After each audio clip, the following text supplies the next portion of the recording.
What is going on, ladies and gentlemen of YouTube? My name is Prodigy and welcome to our video on the channel. Today guys, I wanted to have a little small discussion about a thought I had a couple of days ago when I was talking about the Riku versus Yozora battle, and I rambled about the good and bad endings that happened during the secret ending, or just the secret episode in general. A thought came across my mind. I was thinking, is this going to be something we see a lot more of in future Kingdom Hearts games? Because this is the first time Kingdom Hearts has ever done a good/bad ending. Now, we have no official confirmation of which endings are canon, though if you look into the game files for Kingdom Hearts 3 Remind, the good ending is labeled as the true ending. However, based off of my theories or discussion, speculation, I feel like neither endings really matter all that much in the grand scheme of things, because both endings end in the exact same way, with Yozora in the car. Slight difference with you seeing the driver and lines being switched around with the KH1 quote. But in both endings, one of them ends up in the final world, and in the end, Yozora wakes up in the car, which leads me to believe that this ending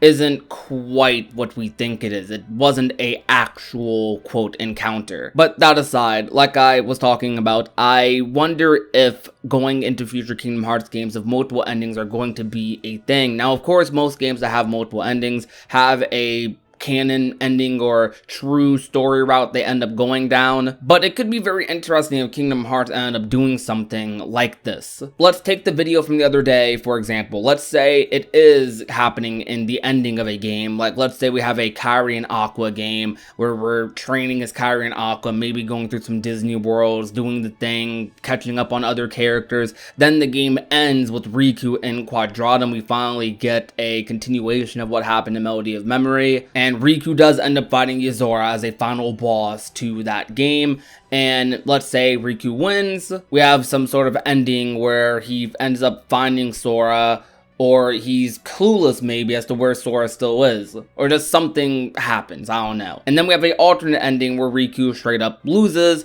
and he as well ends up being stuck in Quadratum along with Sora, not being able to go back. Maybe he loses his Keyblade, maybe a similar thing just happens. He gets crystallized like how Yozora did to Sora in our secret episode. Is this something to note? Because this is the first time, like I said, the Kingdom Hearts has done this before, and it could have just been a special occasion for the secret ending, because they went above and beyond for Kingdom Hearts 3 Remind in many aspects. Like, for example, they did not have to go all out and make new music for each of the data fights, but they did. They could have gone away with like playing the same song or just little renditions of the same song like they did in KH2 or for some other fights, but they went out of their way and made a new song for every data fight except Vanitas. They went crazy is what I'm trying to say. So it could just be that that was just a one-time thing. We're not going to see that going forward, because I could easily see multiple endings just making Kingdom Hearts a little bit more convoluted than it needs to be. People constantly debating about what's the true route, what's the bad route, what's going on. I could see all the multiple dimension theories about, okay, well, if Riku Sora lost this fight, then what happens next? Like, does Kairi end up fighting Yozora and beating him or something, like by herself? Does she become like this super powerful being to do foretellers and the master finish their plan? Does darkness consume everything? I don't know. Like, a lot of stuff could happen with that, but it could end up getting a little convoluted for fans already. But that shouldn't matter too much as long as they clarify what route is the canon route. And if they wanted to make little spin-offs about like what would have happened if this did happen, if the bad ending did happen, then they could do that as well. But this was just a little short discussion I wanted to talk about. I wanted to make this video because I really wanted to see what your guys' reaction to this would be, this idea, this thought. So please write down in the comment section down below. I want to get a little discussion going on what exactly this could mean if they do end up like having multiple endings like in future KH games. People theorized about multiple endings for Kingdom Hearts 3,